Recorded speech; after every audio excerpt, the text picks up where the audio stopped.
Olá!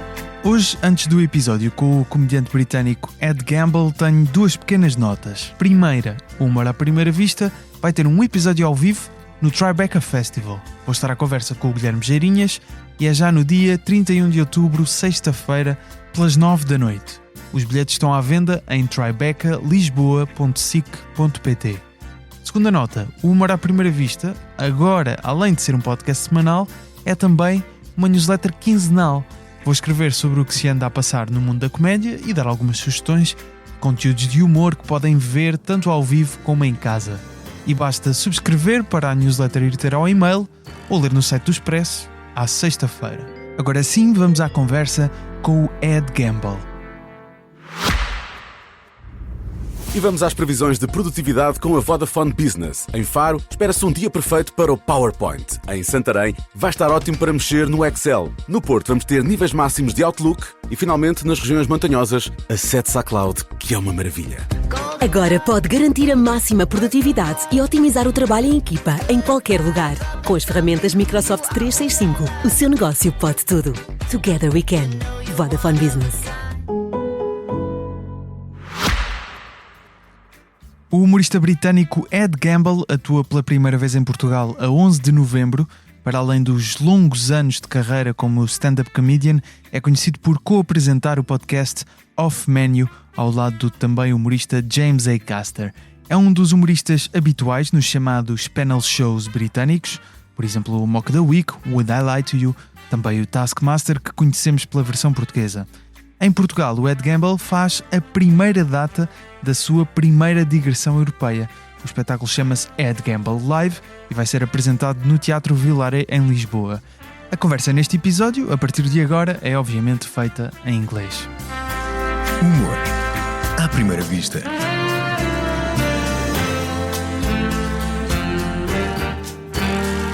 Com Gustavo Carvalho. Ed, thank you so much for being on the podcast. You will start your European tour in Portugal, actually. Yes. On the 11th of November at Teatro Villaret in Lisbon. Yes. It's your first time performing in Portugal. Is it also your first time in Portugal? Yeah, it's not my first time in Portugal, but it's my first time performing in Portugal. It's my first time in Lisbon, amazingly. So I'm really looking forward to it. I think getting out there, I mean, it's my first European tour, so actually getting outside of the UK and performing for people in different countries is super exciting, and I can't wait to get to Lisbon. You have a very famous podcast with James Acaster, another amazing comedian, the Off Menu podcast, and you are a foodie. You really like food. You talk about that actually a lot. Since you have been to Portugal, I have to start by asking, what have you tasted from the Portuguese cuisine that you have liked? It's a very important cultural thing in Portugal. So you have to answer. You have to give the right answer. Of course, but I don't think I have the right answer for you, because when I went to Portugal, I was a lot younger and we were there on holiday. So, you know, we were staying in resorts, we were staying in places where I don't think you're going to get the best food. I mean, in the UK, obviously, pastel de nata is like the main Portuguese export that everyone loves, and they know that. I remember having some incredible like spicy chicken dishes in Portugal, but you're going to have to tell me, man. What should I be looking out for? What do I need to get when I'm in Lisbon? We have a lot of traditional dishes with codfish, bacalhau. Yes. So you have to try. We have like 10 ways to make it. You have to try some. Pastel de nata, of course. We have a lot of good soups. Caldo verde, I really like. It's a very typical dish. I would say if you have time, I know you are going to the Netherlands next after Portugal. Yes. I think. I don't know how many days will you stay in Portugal. I'm not there for very long, unfortunately, but okay. I will. I always find time for a good meal, I think, and me and my tour manager are coming. Me and my tour manager are basically going on holiday with some gigs in between. Nice. And the gigs will be great fun, but I think we can't wait to get at least one really good meal in every location we go to. Of course. But if my favorite Portuguese dish is called carne de porco alentejana, it's basically typical from the south of Portugal. The dish is basically pork, French fries, some coriander, and clams. Oh, nice. Yeah, it's really good. If you have the time, you have to try it. There's always time. Even though normally I try not to eat too much before I do shows, just because then I feel really heavy and tired. But I don't think that's going to happen. I think I'm going to have to. I mean, how is late food in Portugal? Can I eat after the gig in Lisbon? Yeah, you can. You can, because in the UK you can't get any good food after 9 p.m. So. Yeah, no. Here, restaurants and cafes are open. I'm not sure what's the 11th of November. It's a Tuesday. There, yeah. Tuesday. Yeah. Tuesday is not. No, but you will be able to. I'll find something. Yeah, good. To find this something. This is all I need to know. I can't wait now. But because I believe that because of the podcast, people got to know your love for food. But maybe when you do this European tour, you are not only seeing the venues and how much people in those countries are connecting to stand-up comedy, but also what restaurants can you go, what food can you taste, right? Yeah, exactly. It's a bit of a food tour as well as a comedy tour. Yeah, it's an excuse for tasting different and people. foods. The good thing about the podcast is people love to give me recommendations. Like I get all of the good recommendations of where to eat when I'm on tour. And in the UK, I often don't get a chance to because we'll drive to a venue, we'll arrive in the afternoon, we'll have to set the show up, and then I do the show, and then we leave again. But this is a bit more, I'll get there the night before, I get to have a dinner and then do the show and go out and eat afterwards, because a lot of these places I'll actually be able to get food post 10 p.m. Yeah. It's not like the UK. So this is the first time you are performing in Portugal. Obviously, more comedians have been coming to Portugal. International comedians have been coming to Portugal in the last few years. The comedy scene in Portugal has been growing a lot, maybe in the last 6-7 years. What was the timing for coming to Portugal right now? Do people like agents or people from the comedy scene tell you, oh, Portugal is really growing right now, comedy is really booming? Yeah, I think so. I think when we talked about putting a European tour together, and like I said, I've never done that before, I felt like it was an exciting idea and an opportunity to see places and find new audiences and things like that. And then when we were going through options of where to go, certainly my agent and live promoter was saying they'd put shows on in Lisbon before, and there's always a good crowd. Mm-hmm. And like you say, it's a growing scene, and that's an exciting thing. I'm obviously going to places like the Netherlands and Scandinavia, which are sort of always places to go on European tours for British comedians, certainly. But Lisbon seemed like an unusual one to me, so I was excited to jump at the chance to do it. Do you tailor your material for international audiences, or do you keep it consistent across the different countries and locations? Because most comedians like to have begin their set by maybe do a little bit of a roast to the city. Or sure. I mean, I don't know if I'm going to do a roast or not. I'll have to see what Lisbon's like before I decide whether I'm going to roast it or not. I'd imagine I'll just be overawed by how great everything is. But no, I mean, I've got my show that I'm performing, because I performed the show in Australia this year, and I performed it across the UK last year. So I've got the show, but I never just do the show. It's always it's always got a loose element to it as well. So I'll chat to people. I'll try and experience the city before I go on. Talk about my experiences there. So I think it's going to be a really fun night. It'll be tailored in a sense, but I probably won't change much of my material. Okay. The Lisbon audience are on board. They've bought tickets. They're getting the show. What is this show about? The tour is called the Ed Gamble Live. So what is this show about?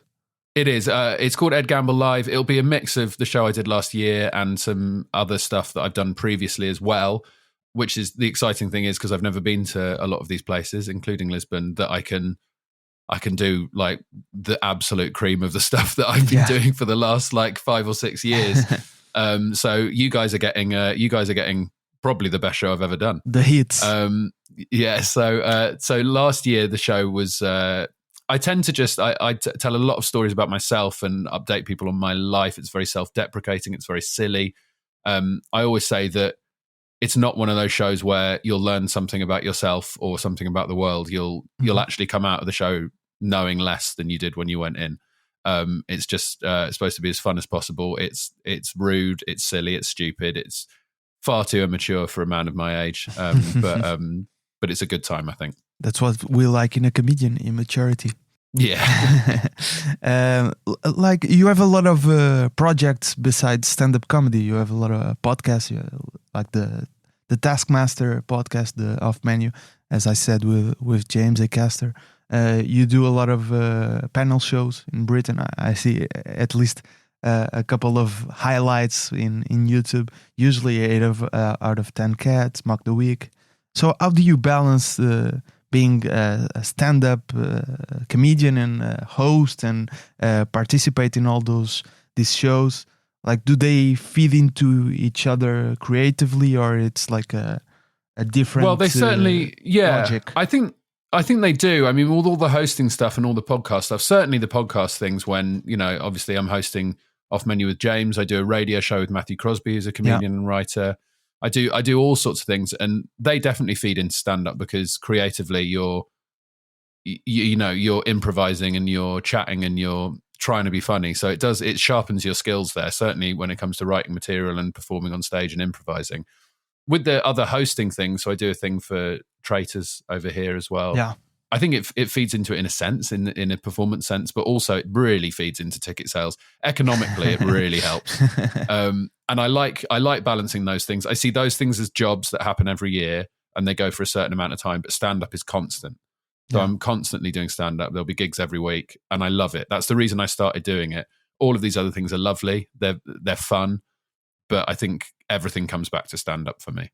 And do you find that you do a lot of the classic media like TV and radio, but do you find that actually the independent or new media like podcasts help you to sell tickets more faster or easier, or you don't see a connection there?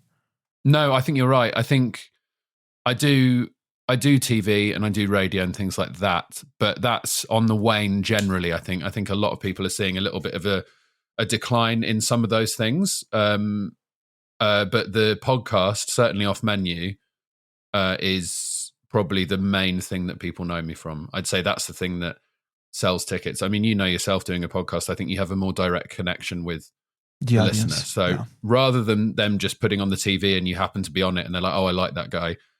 With a podcast, they do feel like, oh, we're going to support them because we listen every week. They're doing it for free. I feel like you just have that direct, intimate connection with the listener. If you're in their ears every week, I think it sells tickets better and it just creates more of a loyal fan base. And I love it because I think people appreciate how loose it is and how it's just direct.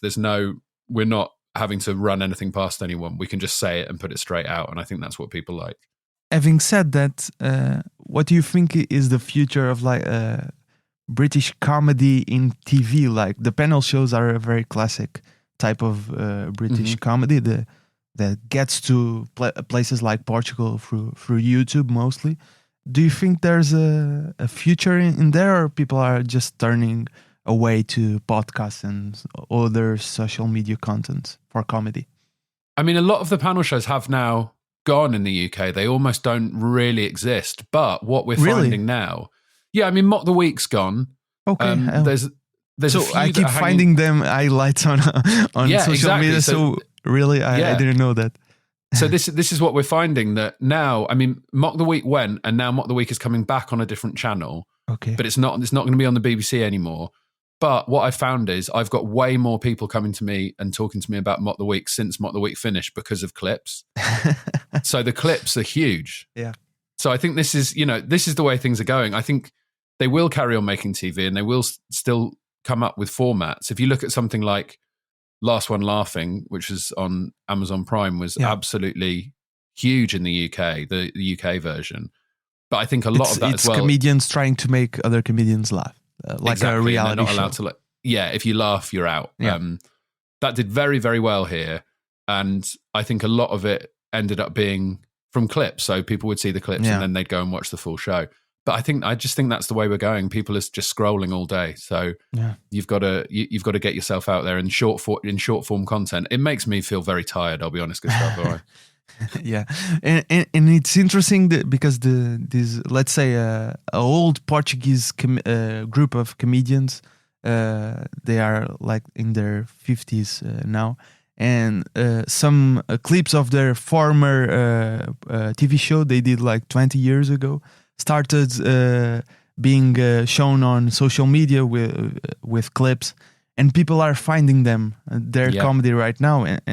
Youngsters are finding their comedy, and that's basically what happened right now with the Mock the Week, because I didn't know the program had finished, and I keep finding clips on TikTok and Instagram and stuff like that. But that is the cool thing as well. I think a lot of comedians are quite negative, especially comedians who've been going for as long as I have, are a little bit negative about social media and about clips and saying, oh, well, also especially crowd work things, people are like, oh, now everyone just expects crowd work. Yeah. But what it's been really good for is I know loads of comedians who've been amazing for ages. They've been, 20 years in the game, incredible, always just killing it in the clubs.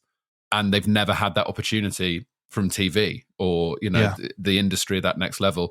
And then suddenly they put clips online. They've gone huge because they're brilliant comedians. And then now they can sell out big rooms all over the world. So it's a really positive thing in that sense. Who are some of your favorite new British comedians that maybe in Portugal we don't well, I've see had some their amazing work? Yeah, I've had some amazing people open for me. So Chloe Petts is an amazing newer comic. I mean, they've been going for quite a long time, really. Like, they've done 5 Edinburgh shows. But Chloe Petts is great. Anya Magliano is great. Stevie Martin is great. I mean, there'll be people that in Portugal who are sort of newer, but people like Sam Campbell and who else have we got? Yeah, I mean, look, it's a huge scene over here. There's so many brilliant people coming through, and I find it very exciting and also terrifying. Will you have someone opening your show in Lisbon? No, I think it's just pure gamble for the European tour. Pure gamble. You just get me, which will be a lot of fun because it gives me more time to play around with it and chat to people. And no openers in Europe. Going back to panel shows, you did Taskmaster. You actually won your season. It's one of my favorite panel shows. I really like to watch it on YouTube, basically. And we have actually a pretty successful version of Taskmaster in Portugal. It's not quite the same. It's longer. Not only comedians participate in Taskmaster in Portugal. I think we are already in like 6 or 7 seasons of Taskmaster in maybe 5 years. So it's really been a success here. What do you think is the quality of Taskmaster that makes it so successful for different audiences all over the world? To me, Taskmaster feels very British because it feels like the silly parlour games and it's all very light-hearted.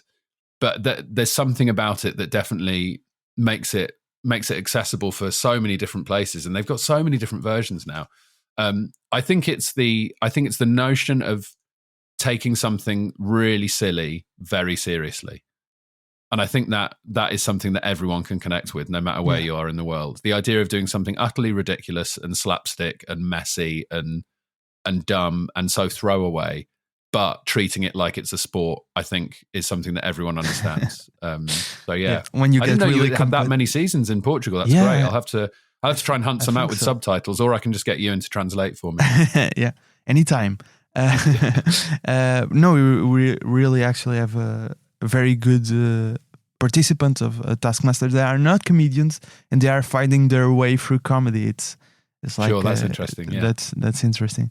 So basically, you are coming to Portugal on the 11th of November at Teatro Villaret in Lisbon. So if you don't have tickets yet, go buy them for the Ed Gamble Live. It's your first European date. I always ask the comedians to give an example of a bit, a comedy bit that they would like to have written from another comedian, or they would like to steal if no one saw. What is yours? I mean, there's so many. I mean, I've got so many friends here who are insanely talented. But it's about if I'm thinking about a bit I wish I would have, it's a bit I could get away with. Yeah. So there's so many Something that fits your comedy, right? Exactly, yeah. Something that fits my persona, because otherwise it would be far too obvious that I've stolen it. You know, I love all of James Acaster's routines. The guy's incredible. I love all of Nish Kumar's routines, but I don't think I could do any of Nish Kumar's routines. Do you think you could do James Acaster? I know, because I think I'd have to suddenly be quite a weird man, and I'm quite, you know, I'm quite easy to access on stage. I think, you know, I just tell stories. I think the person who I could probably lift something off or would like to have one of their routines is Greg Davis, because I think he's you know, one of the best in the world. And I supported him on 2 national tours when I was up and coming. And he had an amazing routine in one of his shows about the nicknames of people he went to school with. And it was just a perfect routine. And I watched him do that routine for the first time. It was brilliant. And then he would ask the audience every tour date if they had any nicknames at their school that they wanted to tell him. And there were some incredible ones. And he just basically added it to the routine. So he built this routine from an excellent 5 minutes into like an astounding 10 minutes across the course of the tour. And I'm very, very jealous of that. I'm jealous of everything Greg does because he's a genius, but that routine was fantastic. Is he one of your comedy heroes? I mean, difficult to say because he's my friend. I can't call a friend a hero, really. I'm very grateful to Greg. Let's take that back then. Yeah. You're not my comedy hero. I'm very grateful hero. to him. He's a lovely man, and he took me out on tour and, you know, basically meant that I could sustain myself as a stand-up comic for about 4 years because I was constantly on the road with Greg. And it is, you know, it's an education watching him perform. But no, I'm not saying hero, friend. But what are your big references then? What, in terms of a hero? Do I have a hero? Yeah, in comedy. I mean, I think it is easier when the comedian that have influenced you the most. I think in terms of influence, it's difficult because, like I say, it's very easy in the UK. I mean, I guess it's similar in Portugal. It's like the scene is big but small enough that you will meet everyone at some point. Yeah, and you will end up either being friends with someone or enemies with someone. So it's difficult to call someone an inspiration. But I do, you know, I listen and watch a lot of American comedy as well. I absolutely love, you know, Paul F. Tompkins has got one of my favorite stand-up albums ever. Labouring Under Delusion, so that's a huge thing. But now I sort of know him as well, so it's ruined it. It's weird to meet, like you get starstruck in that moment, right? Yeah, for a bit, and then you need to have a word with yourself and just remember you do the same job. But yeah, I mean, there's so many people out there. The reason I got into comedy was the first thing I ever saw live was Steve Coogan live when I was 13 years old. I went to see Steve Coogan do Alan Partridge and other characters. And that was just a huge moment for me. So I'd say Steve Coogan. Steve Coogan's a hero. Even though I've met him, he's a comedy hero.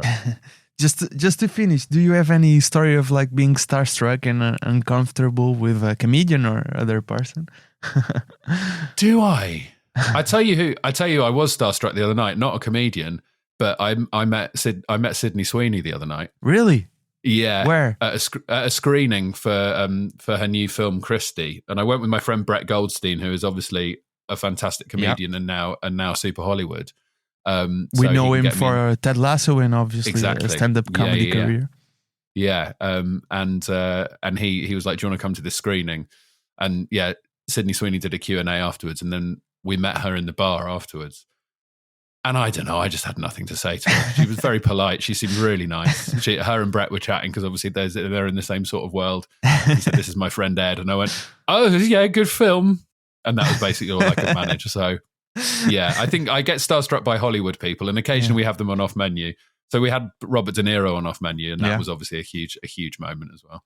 And that obviously, maybe you got starstruck a little bit. You and James, because I don't think either of you are very comfortable in that area. Certainly not with Robert De Niro. It's Robert De Niro, you know. Yeah. But he, after a bit, after about 10 minutes, you're sat with anyone just chatting. It's difficult to stay that starstruck. But yeah, you're always on guard when you meet someone like Robert De Niro. Of course. Ed, thank you so much for doing this. I hope you have a nice gig in Portugal. 11 of November at Teatro Villaret in Lisbon. Thank you so much, Ed. Thank you so much, Gustavo. Thank you. O Ed Gamble está no Instagram em Ed Gamble Comedy, o Humor à Primeira Vista em humoraprimeira-vista.podcast, com excertos em vídeo do episódio. A fotografia do logótipo é do José Fernandes, com design do Tiago Pereira Santos. O Rui Mirama está no apoio à produção. A voz do genérico é do Tiago Filipe. Eu sou o Gustavo Carvalho, estou no Instagram, Twitter e TikTok em Gustavo Rito Carvalho a falar sobre comédia. O Humor à Primeira Vista volta na próxima terça-feira. This is to prove that children don't need a reason to give you a nickname. Bad Back Brown, boy in my year, Alan Brown, right? He was called Bad Back for 5 full years because on one day he had a bad back. It wasn't a reoccurring injury. He came in one day and went, I've got a bit of a bad back today, lads. We went, right, well, that's you ruined for 5 years. Lovely. Sue, nice short one, this. He was a boy called Kevin. He had long hair. Lovely. This is a work of genius. Baghdad. I still know this man. He's 43 years of age. He's a father of 3 children. He is still called Baghdad. And you're probably thinking, well, presumably, Greg, there was some clever connection with the Middle East, was there? That's why he was called Baghdad all those years. No. He was called Baghdad from the first summer of school onwards because he came in with a new bag that he informed us had been bought for him by his dad. 30 years I've been laughing at that. 30 years, and here's the best bit, his kids call him Baghdad.